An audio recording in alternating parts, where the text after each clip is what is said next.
the family, again, discrimination and disparities, as of 1960, this one, I just find this one heartbreaking. As of 1960, 2/3 of all Black American children were living with both parents. That declined over the years until only 1/3 were living with both parents in 1995. Among Black families in poverty, 85% of the children had no father present, close quote.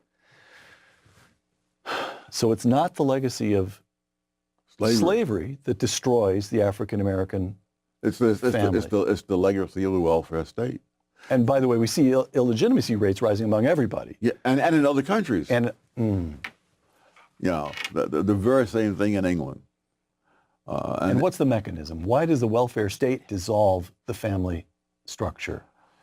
For one thing, it makes it unnecessary for fathers to support their offspring. And in fact, it makes it counterproductive in many cases. A very poor man who might be able to support his family realizes his family will be better off without him. But on the other hand, someone who's strictly irresponsible, either the man or the woman or both, now pays no price for being irresponsible. The taxpayers pay the price. And actually the harm done to the taxpayers, which is serious, still is not comparable to the harm done to the families, especially the children. To the kids. Yeah.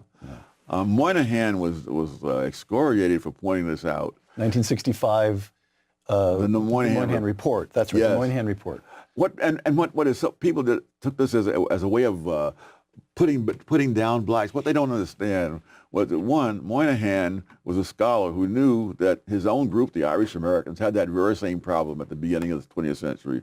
And more importantly, Moynihan's own father deserted the family when he was 10 years old. Oh, I didn't know that. He and his brother were out shining shoes in Times Square and Central Park to try to bring in a few pennies to help keep the house going. And so where they'd been living in this wonderful suburban area, suddenly they were in a very rough neighborhood, and they were shining shoes in Times Square to try to make ends meet. And so he understood that this was one heck of a problem that people should be warned about, and he was simply excoriated.